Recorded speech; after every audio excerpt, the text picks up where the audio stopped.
June 8న Narendra Modi ప్రధానిగా ప్రమాణ స్వీకారం చేయనున్నారు. కార్యవత్ పదవిలో మూడోసారి ప్రమాణ స్వీకారం చేయనున్నారు.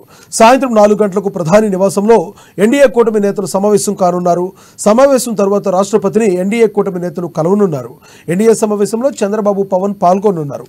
ఇదే విషయానికి సంబంధించి మరింత సమాచారాన్ని మా బ్యూరో చీఫ్ కృష్ణమూర్తి గారు మరింత సమాచారం అందిస్తారు.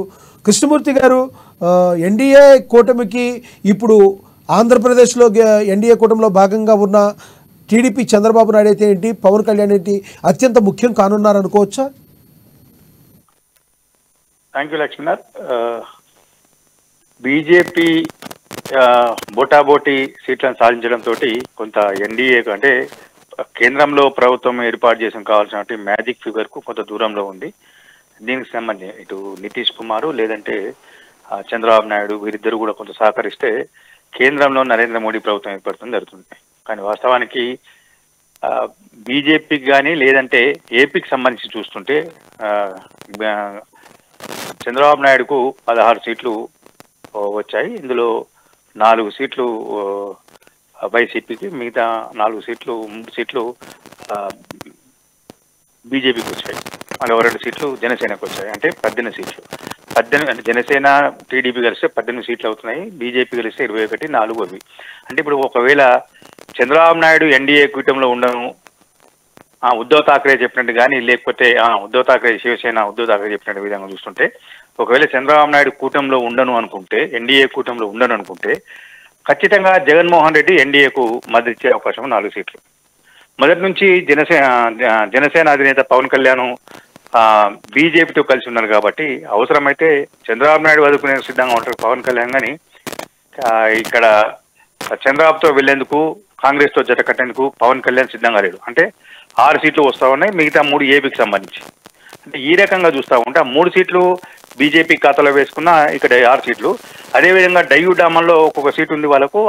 అది వాళ్ళిద్దరు ఇండిపెండెంట్లు, వాళ్ళు ఇప్పటికే ఎన్డీఏకు నరేంద్ర మోడీకి మద్దతు ఇస్తామని చెప్పారు. అంటే ఈ రకంగా చూస్తా ఉంటే ఖచ్చితంగా చంద్రబాబు నాయుడు మద్దతు ఇస్తే సఫిషియెంట్ గా ఉంటుంది. లేదంటే బోటాబోటీ మెజార్టీ తోటి కేంద్రంలో నరేంద్ర మోడీ ప్రభుత్వం ఏర్పాటు చేసేందుకు వీలు కలుగుతుంది.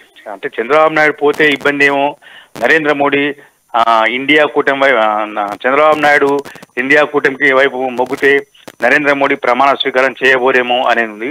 కానీ మొత్తంగా ఇప్పటికే కేంద్ర హోంమంత్రిగా ఉన్నటువంటి అమిత్ షా పలు ప్రాంతీయ పార్టీతో, చిన్న చిన్న పార్టీతో మాట్లాడి వాళ్ళు కూడా కొంత సిగ్నల్స్ ఇచ్చారు. అయితే కృష్ణమూర్తి గారు, ఒకవేళ చంద్రబాబు నాయుడు అయినా కదా ఒకవేళ ఇండియా కూటమికి వైపు మొగ్గు చూపితే క్రెడిబిలిటీ పోయే అవకాశం ఉందంటారా చంద్రబాబు నాయుడుకి?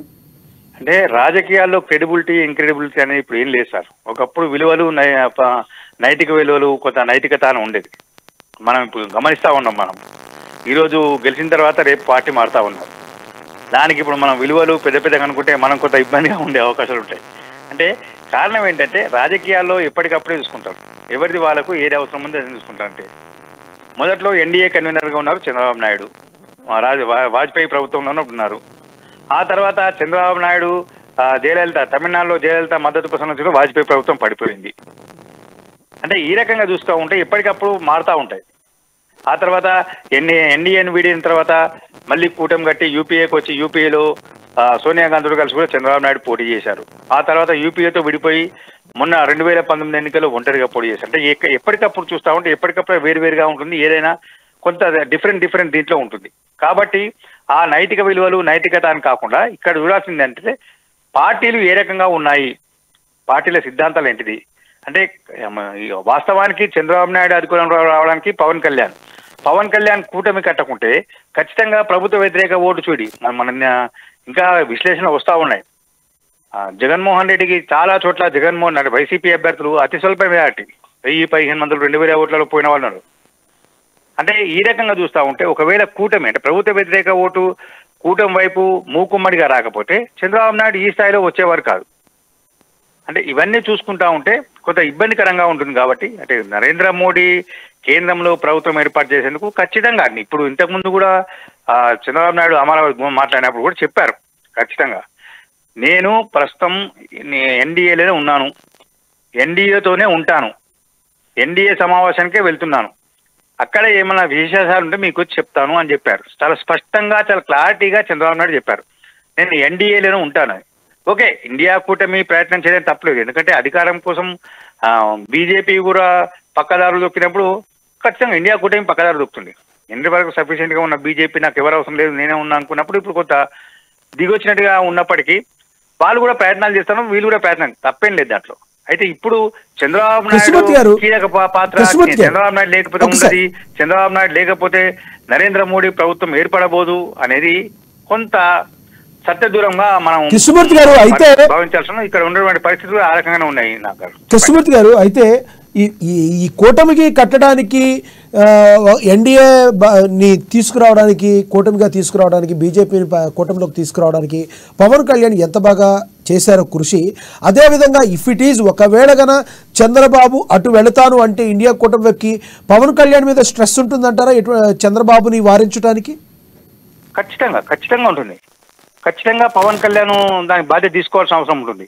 ఎందుకంటే మొదట్లో చంద్రబాబు నాయుడు అనేక సందర్భాల్లో 2019 పరాజయం తర్వాత రాష్ట్రంలో జగన్మోహన్ రెడ్డి ప్రభుత్వం ఈయన మీద కక్ష సాధింపు చర్యలు మొదలుపెట్టిన తర్వాత అనేక సందర్భాల్లో అటు అమిత్ షాను నరేంద్ర మోడీని కలిసేందుకు మళ్ళీ ఎన్డీఏ కూటమితో జతకడతా అని అనేక సందర్భాల్లో రాయబారాలు పంపారు చంద్రబాబు నాయుడు. అయినప్పటికీ అమిత్ షా వాళ్ళు కొంత వేచి చూసేదోని, అంటే వాళ్ళు నో అని చెప్పలేదు, ఎస్ అని చెప్పలేదు, పరిశీలిద్దాం అని చెప్పి పంపించారు.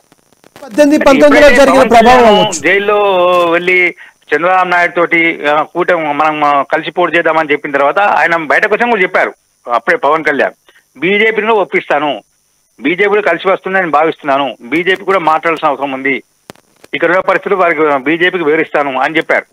ఇవన్నీ వివరించిన తర్వాతనే బీజేపీ కూడా కూటమి ఏర్పాటు చేసేందుకు సన్నద్ధమైంది. కాబట్టి ఖచ్చితంగా ఇప్పుడు చంద్రబాబు నాయుడు ఏమైనా తోకజాడిస్తే ఖచ్చితంగా పవన్ కళ్యాణ్ కొంత రిస్క్ లో పడే అవకాశం, పవన్ కళ్యాణ్ కొంత చంద్రబాబు నాయుడు ఒప్పించి ఎన్డీఏ కూటమితో ఉండే విధంగా చేస్తున్నారు. ఇప్పటికున్న పరిస్థితుల్లో, అంటే ఈ క్షణంలో ఉన్నటువంటి పరిస్థితుల్లో కానీ ఈ రోజుకున్న పరిస్థితుల్లో చంద్రబాబు నాయుడు ఎన్డీఏను వీడే పరిస్థితి అయితే లేదు, అవకాశాలు కనిపించట్లేదు. ఇది మనం ఇక్కడ చాలా స్పష్టంగా గమనించాల్సిన అవసరం ఉంది. చంద్రబాబు నాయుడు ఎన్డీఏ కూటమితోనే ఉండేందుకు ముగ్గున్న ఖచ్చితంగా ఈ రోజు ప్రతినిధులు జరిగినటువంటి సమావేశంలో అడిగారు కూడా, చాలా మంది మీడియా ప్రతినిధులు అడిగారు, మీరు ఢిల్లీ వెళ్తున్నారు, ఇక్కడ స్పెక్యులేషన్స్ వస్తా ఉన్నాయి, మీరు ఇండియా కూటమికి మద్దతిస్తున్నారు కదా అని అడిగారు. అంటే వారు స్పష్టంగా చెప్పారు, ఏమైనా రావచ్చు, మీరు యాంగ్జైటీ ఉంది, కానీ నేను ఎన్డీఏతోనే ఉన్నాను, ఎన్డీఏతోనే ఉంటాను అని చాలా క్లారిటీగా కేటగారికల్గా చెప్పారు ఆయన. కాబట్టి చంద్రబాబు నాయుడు వెళ్తున్నారు కూటమి నుంచి పక్కకు అనేది కాకుండా ఖచ్చితంగా ఉంటారు. కాకపోతే మంత్రి పదవులు, లేకపోతే గతంలో స్పీకర్ పదవిని తీసుకున్నాం, జీఎంసీ బాలయోగి స్పీకర్గా, లోక్సభ స్పీకర్గా, అట్లాంటి పదవులు ఏమైనా కీలక పదవులు అడిగే అవకాశం ఉంటుంది. అది బీజేపీ కూడా తమకున్నటువంటి వెసులుబాటును బట్టి ఏ పదవులు ఇవ్వాలి, ఏవి ఇవ్వద్దు అనేది కూడా వాళ్ళు చర్చించుకునే అవకాశం ఉంది. ఈరోజు సాయంత్రం నరేంద్ర మోడీ నివాసంలో సాయంత్రం 7 గంటలకు 6 గంటలకు మీటింగ్ అవుతుంది.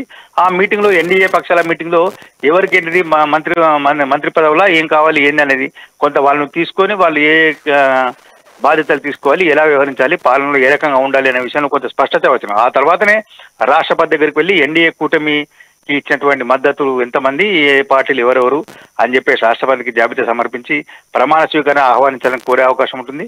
అయితే ఇప్పటికే నరేంద్ర మోడీ 8వ తేదీన కర్తవ్య పథలో ప్రమాణ స్వీకారం చేసేందుకు ఏర్పాటు చేస్తున్నారు, నిర్ణయించాలని చెప్పేసి వస్తా ఉన్నది. సాయంత్రం కూటమి సమావేశం అనంతరం తర్వాత అధికారికంగా కూడా ఈ విషయాన్ని ప్రకటించే అవకాశం అయినా. థ్యాంక్ యూ కృష్ణమూర్తి గారు.